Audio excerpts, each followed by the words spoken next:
नमस्ते विद्यार्थी मित्रों, गुड मॉर्निंग। आज हम कक्षा 6 हिंदी विषय में पुनरावर्तन 2 का अध्ययन करेंगे। पुनरावर्तन 2 में क्या दिया हुआ है? पाठ 5, 6, 7 और 8 इन चारों पाठों को मिलाकर जो प्रश्न है वे इस पुनरावर्तन में दिए हुए हैं।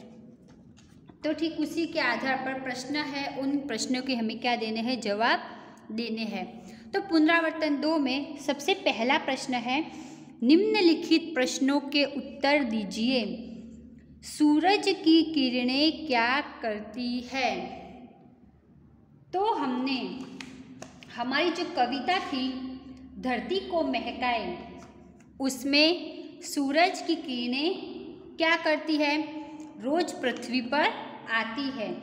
सूरज की किरणें रोज पृथ्वी पर आती है और अंधकार को दूर भगाकर सारे संसार को प्रकाशित करती है। दूसरा प्रश्न, दीपक से हम क्या सीखते हैं? तो हमने उस कविता में देखा था कि दीपक है वह अपना अंतर अर्थात अपना हृदय जलाता है और अपने आसपास क्या करता है? प्रकाश देता है। तो इसका जवाब हम किस प्रकार लिखेंगे? दीपक हरदम जलता रहता है, यह अपने आप को जलाकर दूसरों को प्रकाश देता है। उससे हमें यह सीख मिलती है कि हम कष्टों से न घबराएं, हम खुद कष्ट सहकर ही दूसरों के कष्ट दूर कर सकते हैं। प्रश्न नंबर 3, रेशमा ने अपनी माँ के काम में किस तरह मदद की? रेशमा जो सुबह पाठ था उसमें जो रेशमा थी पोलियो से ग्रसित थी, पहिए वाली कुर्सी पर बैठती थी, फिर भी उसने अपनी माँ की क्या की थी? सहायता की थी, कार्य में मदद की थी। तो वह किस तरह मदद की थी वो हमें लिखना है। तो इसका उत्तर होगा, रेशमा की माँ ने बर्तन और डिब्बे उतारकर साफ कर दिए थे। रेशमा ने डिब्बे पर लेबल लगाए, फिर वह एक एक बर्तन और डिब्बा माँ को पकड़ाती गई और माँ उन्हें व्यवस्थित ढंग से रखती गई। इस प्रकार पहिएदार कुर्सी पर बैठे बैठे रेशमा ने माँ की मदद की। प्रश्न नंबर 4, माँ ने रेशमा को बाजार क्यों भेजा? माँ को लड्डू बनाने के लिए कुछ सामान की जरूरत थी। पिताजी दफ्तर चले गए थे, बेटा गोलू अभी बहुत छोटा था, दादा और दादी बहुत बुजुर्ग थे। माँ को परेशान देखकर रेशमा ने माँ से कहा कि आप मुझे सामान की सूची और एक थैला दे दीजिए, सामान मैं ले आऊँगी।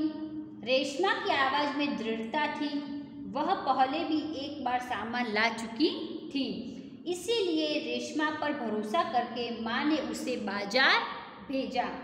ये भी प्रश्न सुबह वाले पाठ में से लिया गया है। अब 5वां प्रश्न, राजा भोज किसान से क्यों प्रभावित हुए? यह प्रश्न है वह राजा का हिस्सा पाठ में से लिया गया है। अब राजा भोज है वे किसान से क्यों प्रभावित हुए थे, क्यों खुश हुए थे? तो इसका जवाब है, किसान के पास एक ही बैल था, इसलिए वह दूसरे बैल की जगह अपनी पत्नी को हल में जोतकर हल चला रहा था। राजा भोज चाहते थे कि वह थोड़ी देर के लिए हल चलाना रोककर उनकी बात सुने। तब किसान ने कहा कि उनकी बात सुनने के लिए वह अपना काम नहीं रोकेगा। यदि वे कुछ कहना चाहते हैं तो हल के साथ साथ चलते कहें। अपने काम के प्रति किसान की यह लगन देखकर राजा भोज उससे बहुत प्रभावित हुए कि किस प्रकार किसान है वह अपने कार्य के प्रति लगन दिखा रहा था। उसकी उस लगन को देखकर राजा भोज वे किसान से क्या हो जाते हैं? प्रभावित हो जाते हैं। अब प्रश्न नंबर 2, यहाँ पर एक ये कोष्टक दिया हुआ है जिसमें कुछ शब्द है कि, जिसने, और, के लिए, इसीलिए। अब इन कोष्टक में जो शब्द दिए हुए हैं उनका उपयोग करके हमें इस रिक्त स्थान की क्या करनी है? पूर्ति करनी है। जैसा कि इस प्रश्न में दिया हुआ है। कोष्टक में दिए गए शब्दों का उपयोग करके रिक्त स्थानों की पूर्ति कीजिए। अब पहली रिक्त स्थान है, यह वही लड़का है, कल गीत गाया था। अब इन सभी शब्दों में से इसमें कौन सा शब्द आएगा? जिसने, यह वही लड़का है जिसने कल गीत गाया था। अध्यापक जी ने बताया कल विद्यालय में अवकाश रहेगा। तो यहाँ पर क्या आएगा? कि अध्यापक जी ने बताया कि कल विद्यालय में अवकाश रहेगा। उसने बेईमानी की, नौकरी से निकाल दिया गया। अब यहाँ पर क्या आएगा? इसलिए, उसने बेईमानी की इसलिए नौकरी से निकाल दिया गया। अब चौथी रिक्त स्थान है, निर्धारित तिथि नक्षत्र में मुझे विशेष जड़ी बूटियों को लाने घने वन में जाना होगा। अब तिथि और नक्षत्र दो शब्द है, तो दो शब्दों के बीच में किसका प्रयोग होगा? और का प्रयोग होगा। निर्धारित तिथि और नक्षत्र में मुझे विशेष जड़ी बूटियों को लाने के लिए घने वन में जाना होगा। ये यहाँ पर आपकी रिक्त स्थान पूर्ण होती है। अब प्रश्न नंबर 3, निम्नलिखित वर्णों से प्रारंभ होने वाले अन्य शब्द बनाइए। यहाँ पर ये वर्ण दिए हुए हैं, कौन कौन से वर्ण हैं? अ, ह, म, द, ब और द। ये जो वर्ण दिए हुए हैं ये द्व है, द और व दोनों का मेल है। तो ये जो वर्ण दिए हुए हैं, इन वर्णों से प्रारंभ होने वाले हमें शब्द लिखने हैं। यहाँ पर एक एक शब्द तो दिए हुए हैं, इसके अलावा आपको 4 और शब्द लिखने हैं। जैसे ये अ, तो अ वर्ण से एक शब्द यहाँ पर दिया हुआ है, आम। अब देखो, इस शब्द की शुरुआत होने से पहले पहला वर्ण कौन सा आ रहा है? अ आ रहा है। तो ठीक उसी प्रकार हमें और 4 नए शब्द बनाने हैं जिसमें पहला वर्ण क्या हो? अ हो। तो सबसे पहला शब्द है आग, दूसरा शब्द है आशीष, अमृत, अनिल। इन सभी शब्दों में पहला वर्ण क्या दिया हुआ है? अ दिया हुआ है। ठीक इसी प्रकार हमें इन अन्य वर्णों से भी क्या करने हैं? नए शब्दों की रचना करनी है। तो दूसरा है ह, तो ह से एक शब्द तो दिया हुआ है हितेश। अब हमें अन्य 4 और शब्द लिखने हैं, हेमा, होली, हौसला और सबसे अंतिम शब्द होश। अब म वर्ण से शुरू होने वाले शब्द, तो माँ। अब ये माँ दिया हुआ है, इन माँ से हमें दूसरे वर्णों का, दूसरे शब्दों का क्या करना है? निर्माण करना है। तो म वर्ण से दूसरा शब्द क्या बनेगा? महीना, महेश, महल, मौका। मौका, मौका का अर्थ होता है इंतजार। अब द, तो द से दाग, दूसरा शब्द होगा दाल, देवता, दौलत और सबसे अंत में दीवार। अब ब से बचपन तो है और 4 शब्द, तो बगीचा, बारिश, बादल, बोली। अब सबसे अंतिम वर्ण है द्व, द और आधा व। तो द्व से द्वार, दूसरा शब्द है द्वारिका, फिर द्वादशी, द्वापर और सबसे अंत में द्वारा। अब प्रश्न नंबर 4, समान तुक वाले शब्द बनाकर लिखिए। समान तुक वाले, तुक का अर्थ क्या है? जैसे ये पहले 2 उदाहरण दिए हुए दुर्गुण, निर्गुण, सुनकर, पढ़कर, इन शब्दों में आपने क्या समानता देखी? तो इन शब्दों में सबसे पहली समानता है कि पीछे देखो, यहाँ पर गुण और यहाँ पर गुण, ये कर और यहाँ पर ये कर, अर्थात इनके पीछे के जो शब्द है उनमें क्या आ रही है? समान तुक आ रही है। समान क्या आ रहा है? प्रास आ रहा है। तो दुर्गुण, निर्गुण, सुनकर, पढ़कर, तो ठीक इसी प्रकार आपको दूसरे नए शब्दों की क्या करनी है? रचना करनी है। तो दुर्गुण से एक शब्द तो दिया हुआ है, निर्गुण तो दिया हुआ है। अब हम लिखते हैं सद्गुण, दूसरा अवगुण, प्रगुण और सबसे अंत में है बहुगुण। अब ये सुनकर, सुनकर से एक शब्द इसमें दिया हुआ है पढ़कर। अब हमें ऐसे 4 और शब्द लिखने हैं जिसमें अंतिम 2 शब्द क्या हो? कर हो। तो जैसे चलकर, लिखकर, हंसकर, जलकर।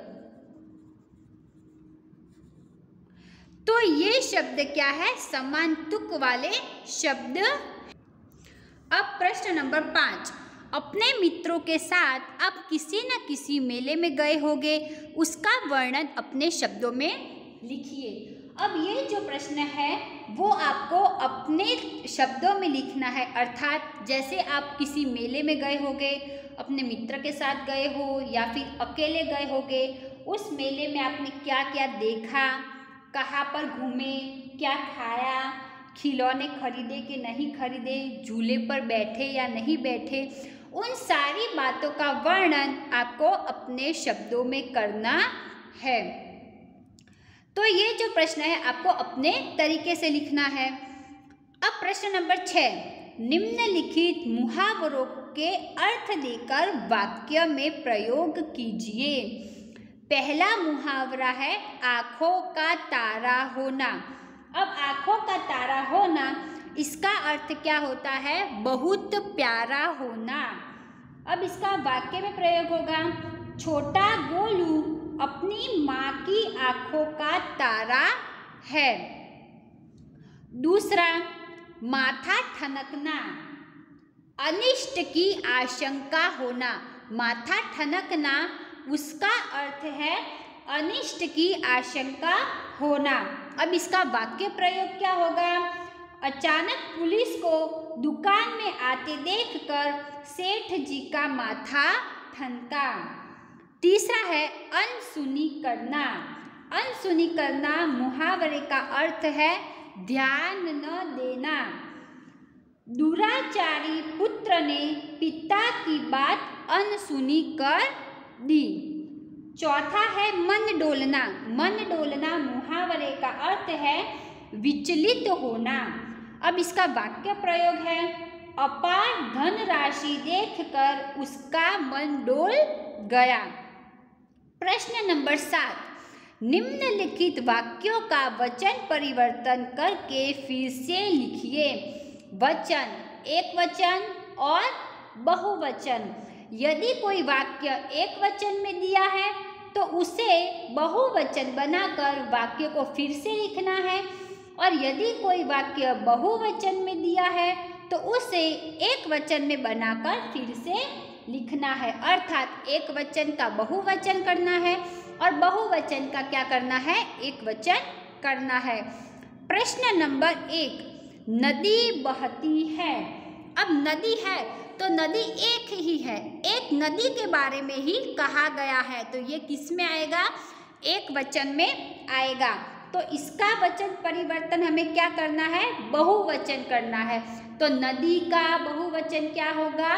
नदियाँ। तो इसका वाक्य प्रयोग क्या होगा? नदियाँ बहती है। दूसरा प्रश्न, महिलाएं पूजा कर रही है। अब महिलाओं का अर्थ है एक से अधिक है, तो यह किस में आ जाएगा? बहुवचन में आ जाएगा। तो इस बहुवचन को आपको किस में परिवर्तित करना है? एक वचन में परिवर्तित करना है। तो इसका वाक्य प्रयोग क्या होगा? महिला पूजा कर रही है। तीसरा प्रश्न, पेड़ पर कबूतर बैठा है। बैठा है का मतलब एक ही कबूतर है। अब हमें इस वाक्य को किस में परिवर्तित करना है? बहुवचन में। तो हम क्या लिखेंगे? पेड़ पर कबूतर बैठे हैं। चौथा, उसने खाना खा लिया। उसने का एक ही व्यक्ति के लिए कहा गया है, तो हमें इस वाक्य को किस में परिवर्तन करना है? बहुवचन में। तो हम क्या लिखेंगे? उन्होंने खाना खा लिया। और सबसे अंत में है वे आ रहे हैं। वे का मतलब है एक से अधिक, तो ये तो क्या है? बहुवचन है, तो हमें इसे किस में परिवर्तन करना है? एक वचन में। तो वे का एक वचन क्या होगा? वह। तो वाक्य प्रयोग क्या होगा? वह आ रहा है। अब प्रश्न नंबर 8, निम्नांकित संकेतों को पहचान कर उनके नाम लिखिए। यहाँ पर जो ये 4 संकेत दिए हुए हैं, इन संकेतों को हमें क्या करना है? पहचानना है। और इन संकेतों के हमें क्या लिखने हैं? नाम लिखने हैं। पहला संकेत है, यह क्या है? क्या दर्शाता है? खतरे का संकेत है, तो यहाँ पर क्या आएगा? इसका नाम खतरा। दूसरा संकेत है, वो किसका संकेत है? आगे बम्प है, तो हमें क्या लिखना है? आगे बम्प है। तीसरा संकेत देख के ही हमें पता चलता है कि ये रेलवे फाटक का संकेत दर्शा रहा है, तो हम इसका नाम क्या लिखेंगे? रेलवे फाटक। अब चौथे संकेत को देखकर पता चल ही गया होगा कि ये किस बात का है। तो ये किस बात का है? पेट्रोल पंप, जहाँ पर हम क्या करते हैं? पेट्रोल भराते हैं। तो इसका नाम क्या लिखेंगे हम? Petrol pump. प्रश्न नंबर 9, निम्नलिखित काव्य पंक्तियों का भावार्थ लिखिए। भावार्थ का अर्थ है, हमें इसका क्या लिखना है? अर्थ लिखना है। दीपक को देखो कैसे यह हरदम जलता रहता है, अपना अंतर जला जला कर रोशन जग को करता है। ये जो काव्य पंक्तियां दी हुई है, उसका हमें क्या लिखना है? अर्थ लिखना है। तो दीपक को देखो कैसे यह, कि हमें क्या करना है? दीपक को देखना है। दीपक को क्या करना है? क्यों देखना है? कि हरदम जलता रहता है, कि दीपक क्या करता है? जब उसको जलाते हैं तब वह हरदम हमेशा क्या करता रहता है? जलता रहता है। अपना अंतर जला जला कर, अंतर का अर्थ है हृदय, कि अपना हृदय जला जला कर रोशन जग को करता है। रोशन का अर्थ है उजाला देना, जग का अर्थ है संसार, कि अपना अंतर जलाकर, अपने हृदय को जलाकर पूरे संसार को क्या करता है? रोशन करता है, प्रकाशित करता है। अब सबसे अंतिम प्रश्न है प्रश्न नंबर 10, निम्नलिखित शब्दों का वाक्य में प्रयोग कीजिए। अब यहाँ पे शब्द दिए हैं सूरज, धरती, पेड़, किसान, फल। इन शब्दों को लेकर इससे एक वाक्य की क्या करनी है? हमें रचना करनी है। तो सूरज से क्या वाक्य बनेगा? सूरज हमें प्रकाश देता है। धरती, हम सब धरती माँ के बेटे हैं। पेड़ हमारे मित्र है। किसान खेती करता है। फसल, इस साल फसल अच्छी हुई है। तो इस प्रकार आपको इन शब्दों का क्या करना है, वाक्य में प्रयोग करना है। तो आपका पुनरावर्तन 2 यहाँ पर पूर्ण होता है और इस पुनरावर्तन 2 को आपको अपनी नोटबुक के अंदर लिखना है। Thank you.